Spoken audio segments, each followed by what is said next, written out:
Hello and welcome to Undercurrent. Now, did you know your government wants you to be healthy? If you haven't got the message yet, they're certainly starting to put their foot down in terms of getting the message out there. Now, in the last couple of weeks, the Healthway's co-sponsorship policy has come under fire by the WA Sports Federation.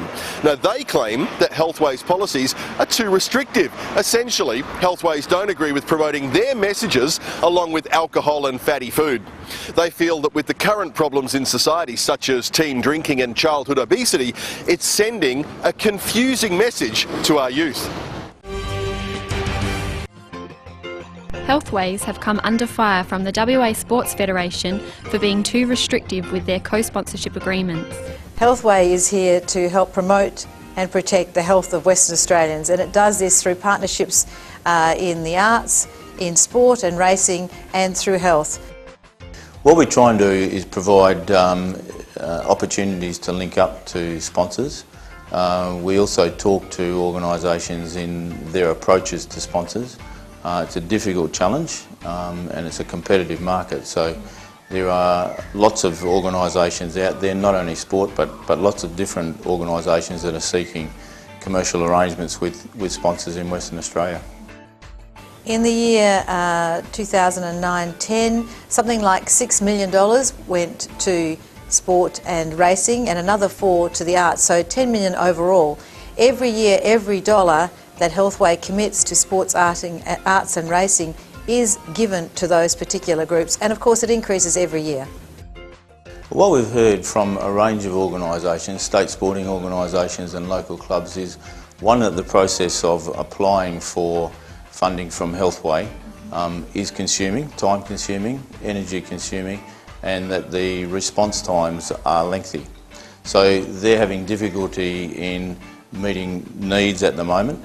And also in terms of sponsors, there's been some that have been classified by Healthway as unhealthy. So a range of companies from those producing alcohol products, those that produce beverages, aerated waters, fruit juices and so on. In some cases there's also been issues around food supply, so fast food companies, and furtherly in the later stages we've heard of products that are connected to dairy produce. Healthway's co-sponsorship aims to ensure people, and in particular kids, attending Healthway-sponsored events don't receive confusing messages. There is plenty of evidence to show that advertising and marketing influences people's behaviour. We've known this for a long time, and there's been clear evidence with regards to cigarette smoking and control of tobacco advertising, so that WA in fact has the lowest smoking incidence in the world. Now we have the new challenges of the harm of excess alcohol consumption, binge drinking, so the acute harms, and we probably don't even know all the long-term harms of binge drinking as yet, but we certainly know about excess alcohol and what it can do to people over a long period of time. We have some really unhealthy stats with regards to obesity, particularly in young people. We certainly don't condone excessive consumption, whether that be alcohol products, food, drinks, whatever. Excesses, as we all know, have impacts on health. But there is a point at which we think there's a balance to be achieved here. We think people working together, and particularly in these areas of social issues and health issues, that there can be an opportunity for people to work collaboratively with one another. That's not the case currently. We know that alcohol, just like tobacco, the alcohol industry and the junk food industry, they're all about sales. They want people to buy and consume. So if we can help reduce the wash of advertising and marketing from alcohol and junk food, particularly on young people, we can push back on that. We allow kids to be exposed to a healthier environment, to want to make healthier choices, and we also take some of the pressure off parents. Well, we've got a number of programs that we run with Healthway. The one that's been running the longest is our Smarter Than Smoking program, which is really 20 years old now. In different names, it's been helping young girls in particular make good decisions about not starting smoking. You know, the Healthway programs have certainly been successful in helping reduce smoking rates, and they've also been successful in helping Netball WA achieve its goals of getting more young girls playing netball. So it's been a great relationship for both of us, we think. Less than 15% of all organisations funded by Healthways have conditions in their sponsorship contracts relating to their arrangements with alcohol and junk food companies. I'm Jodie Tapper for Undercurrent. Whilst you may not know it, scientist and inventor Nikola Tesla and his inventions are a part of our everyday lives. It's been said that Tesla invented many of the things that we use every day and don't even realise. But thanks to an amazing appreciation society based right here in WA, there's a new exhibition happening in Perth that's currently showcasing the work of the man that was Thomas Edison's rival and one of the greatest inventors of all time, wireless and electric motors amongst them. Every time you turn on a light switch, the radio, the television, or in fact almost any electrical appliance, you may indeed be paying tribute to one of the world's greatest scientists, Mr. Nikola Tesla. Want to learn more about him? Well, pay close attention, as a new exhibition here at the Perth Town Hall is set to teach you all you need to know. Well, Tesla was a really outstanding person. He was the only one person who made such a kind of improvements, having such a kind of changes in our technical and technological world. And when you look at him, you really see, so many inventions, and you just look around in everyday's life. There is hardly a single thing that he was not involved with. And I appreciate it, and I'm very happy that in this country, here in Perth, we are celebrating Tesla. By the time he died in 1943, Tesla had over 1,500 inventions and 700 patents to his name. His talent transcended the fields of radio, wireless communications, fluorescent lighting, remote controls, vertical takeoff aircraft, and even bladeless turbines. Well, if we talk about his achievements, first of all, we have to mention his AC or induction motor. Actually, it was a fantastic discovery that Tesla made in 1882, actually when he was just 26. And also the whole system for production, distribution and transportation of electrical energy was Tesla's, and also the same foundation of it we use till today. Western Power used Tesla system. I would imagine that it is a dream of each inventor, that someone talks about them and appreciates his work in 100 or 200 years all across the world. And I think he achieved that, and especially in the last 5 or 10 years, you can clearly see that he's getting recognition. And Tesla predicted this age 100 years ago. You know quite well that we used Edison's bulb, and now we start using Tesla's bulbs with gas inside. Spiral-shaped bulbs that we use now. Some people also say, well, it's sad that he hasn't done better commercially, during his lifetime, because most of his life he was not very wealthy. Everything that he earned, he put in his inventions. But my personal view is he hasn't done that bad. I think he's done great, because we are here in Perth, for example, 60 years after he died. I'm proudly saying that we are here for the second time. Actually, world premiere was in Perth in 2006. Now we have also one, let's say, world premiere, Tesla's photo album, when you can see Tesla as a normal man corresponding with many ordinary people. He deserves to be recognized. When I was a small kid, my parents were telling me, you study hard and you will be smart like Tesla. And we felt that perhaps that's something missing, because we could not see much about Tesla, for example, in school programs when our kids went to school. And also we felt that that would be something that would inspire Australian youth and West Australian youth to study science, to look at innovations, to find it more interesting, and to find some role model or perhaps idol. Tesla's AC induction motor started the Industrial Revolution at the turn of the century. Today, it is widely used throughout the world in industry and in our humble household appliances. In fact, even right now, you might be using one of Tesla's inventions to watch Undercurrent, as the Tesla coil, developed in 1891, even today is still widely used in radio and television sets. The Tesla Expo is at the Perth Town Hall from 10 a.m. till 4 p.m, right through until July 17. This is Christy Mollica reporting for Undercurrent. School balls are an important part of any young person's social life, but should alcohol be a part of this coming-of-age experience? For this week's Vox-Pops, we asked the question, should students attending their school balls and dances be subject to breath tests? Mara Pamana asks you. We're on the streets of Perth asking high school students what do they think about being breathalyzed before entering their ball. I don't think it would be a good idea. People can have a couple of things to an extent, but once we get there, you'd want to all have a good time, don't want any violence. I don't reckon they should, because everyone has a pre-drink before their ball, like champagne or something with their parents, so I don't reckon that they should. Oh yeah, but it's pretty silly, no point, I reckon. Yeah. Well, it doesn't really matter, because the majority of us won't drink that much before the ball. If we have wine or champagne before, it doesn't matter, but it's kind of stupid if you go there and get drunk before, so for the majority of us it won't affect us. Not really, I don't think so, because everyone wants to have a good time, and yeah, I definitely won't do that. Yes and no. I think it wouldn't be a bad idea. I think it's obviously an issue that needs to be sorted out, and there's probably a good way to go around fixing that problem.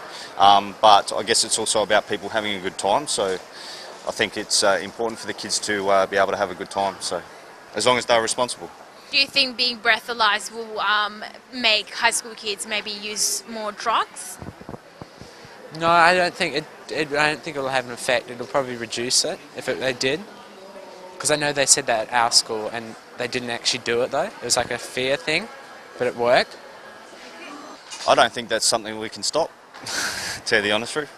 I think if they're going to do it, they're going to do it, and it's just us, you know, as older people, being able to talk to them responsibly and just to make sure that they're aware of the issues that are with those subjects. I reckon they'll probably get high instead. I mean, I had pre-drinks before my bowl, and it's sort of like just let them have one thing sort of thing.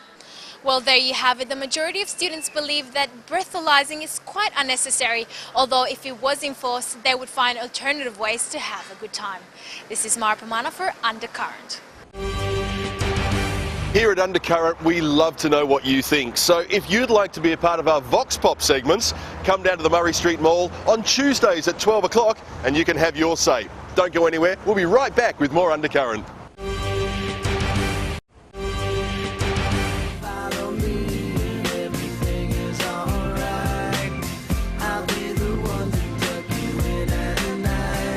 Thousands of teenagers across Perth are members of exceedingly popular Facebook rate pages, sites where private and often intimate sexual details are anonymously published online. So what makes these pages so appealing to young people? And more importantly, should we be worried? Ruth Barber has the story.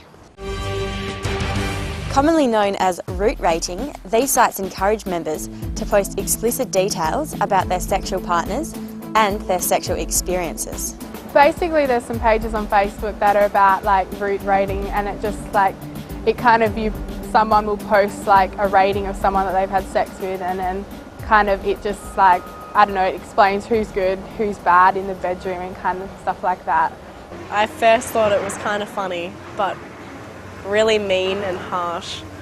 I think they're kind of shocking, really.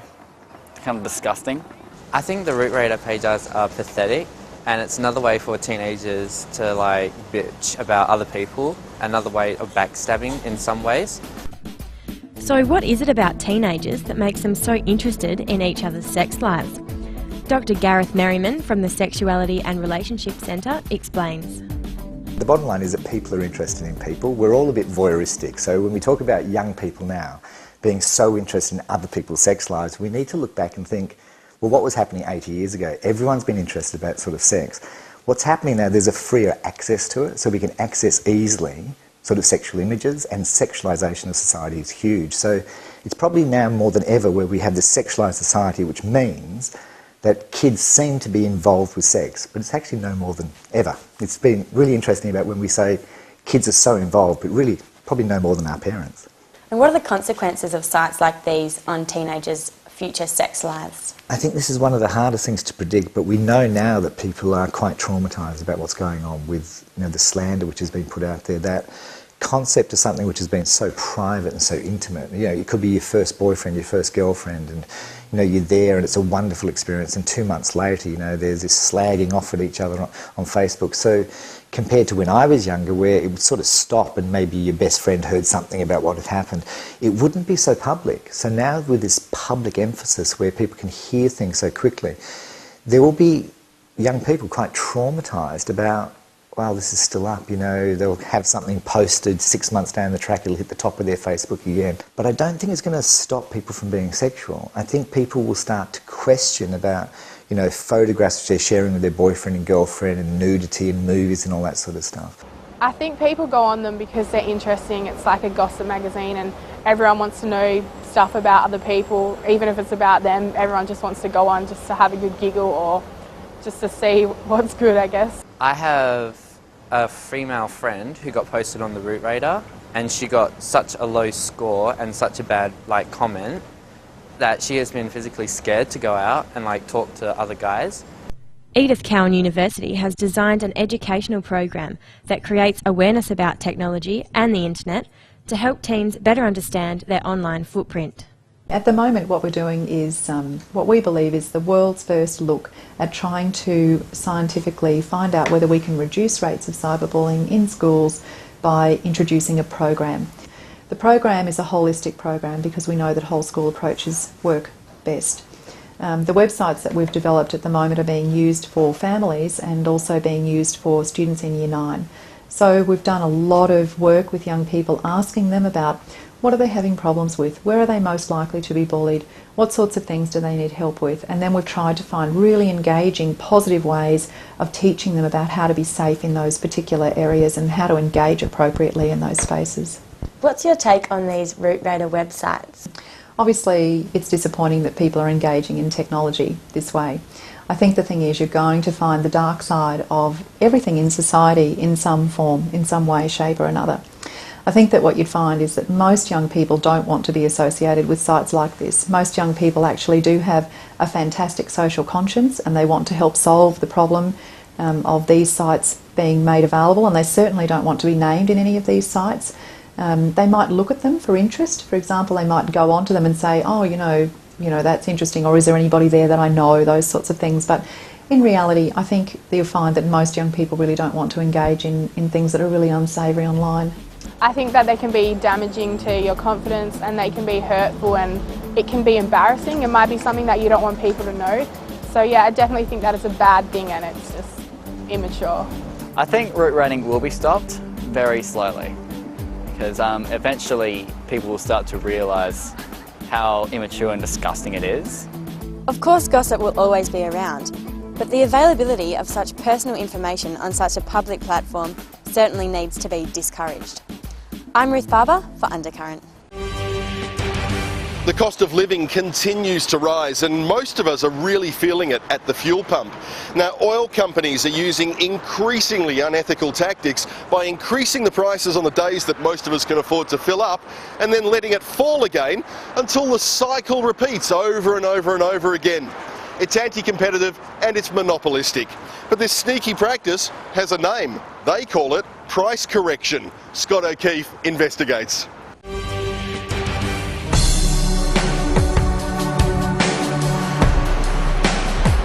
I'm here at the BP, about to fuel up my car and be ripped off once again. BP supply most of the fuel here in WA and they inflate the prices on weekends, so we pay more on the days when we need to fill up and lower the prices at the start of the week when most people don't have the money to fuel up. They need to stop manipulating the market, they need to stop taking advantage of us because quite frankly we've had enough. The highest we've ever paid in Perth is around $1.60 a litre in the middle of 2008. That's when prices peaked. They then fell sharply and since that low point prices have been steadily increasing. We say that it's only right that oil companies should make a profit. I mean, they're in the business to make a profit and keep their operations going. Where we get angry is where we see the market being manipulated to their advantage to make excessive profits. Perth petrol prices follow what's called a weekly price cycle. This is a feature of most major metropolitan fuel markets in Australia. So what will happen is one petrol company on Tuesday afternoon will flag that on Wednesday they're going to push the price up, and they'll do that only at a limited number of stations. That sends a signal to the rest of the market, and on the Thursday all of the prices go up. Basically the effect of that is at the end of the week we're all paying more for petrol than we would at the start of the week. This has been studied at length by the ACCC and others who have never really found a satisfactory explanation for this pricing behaviour. They know that we're creatures of habit. We all tend to leave it till the end of the week to fill up our car. So not surprisingly, when is the price the highest? At the end of the week, Thursday and Friday. They can change their notified price any time up to 2 p.m. the day before. And after 2 p.m, they're locked into that price for 24 hours from 6 a.m. the following day. So at least you can be sure that if you see a price on the way to work, that price will still be extant on the way home. The petrol companies will look you straight in the eye and say that the fuel cycle is a benefit to motorists. Let's just cut to the chase. The fuel cycle works to the advantage of petrol companies. It's been shown that they make more profit by having a weekly fuel cycle. BP have claimed that the midweek price increase on fuel is a price correction. They claim that prices fall away during the week due to competition. I find it hard to believe that a company the size of BP, with their billions of dollars and smart people, need to do price corrections because they can't work out a stable market price. We pay an international price for oil because it's a world market. When the price goes up internationally, petrol companies are really quick to pass on those increases to motorists here in Western Australia.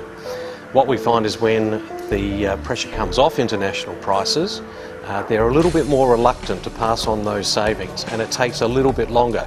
The two largest components of the pump price are the price paid to the refiner, that is the import parity price, and also government charges.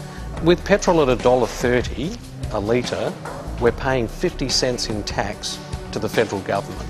For every $3 in tax that Western Australian motorists pay to Canberra, we get $1 back for our road network. Now that's a rip-off.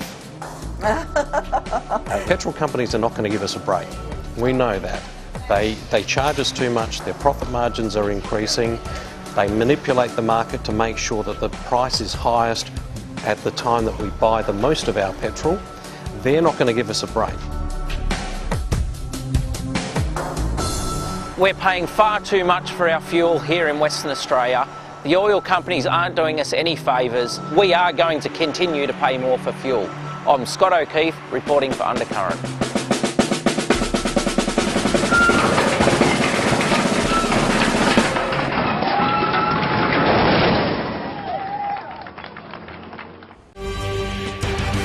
Nick Hayes continues his conversations with well-known personalities. This week he's at 150 East Riverside with well-known talkback presenter Tony Mack. You can catch Tony Mack doing afternoons on 882 6PR. They talked about the future of talkback radio and drank lots of cups of lovely coffee.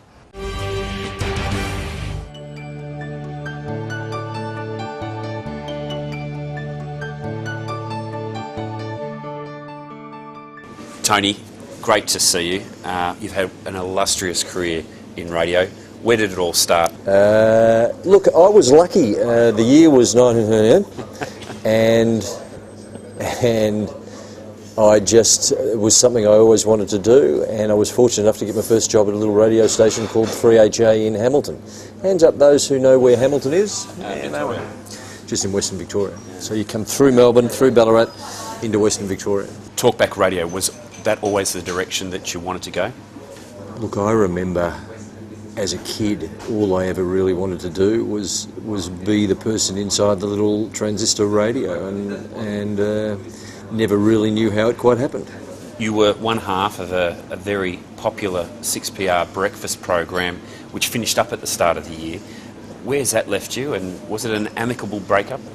Yeah, oh look, these things just run their course. You know, when you're working together with someone every day and you're sitting like this for 4 hours every day. There's no other person on the planet that you spend that amount of time with every single day, at least 5 days a week, and quite often more if you were hosting something together at night.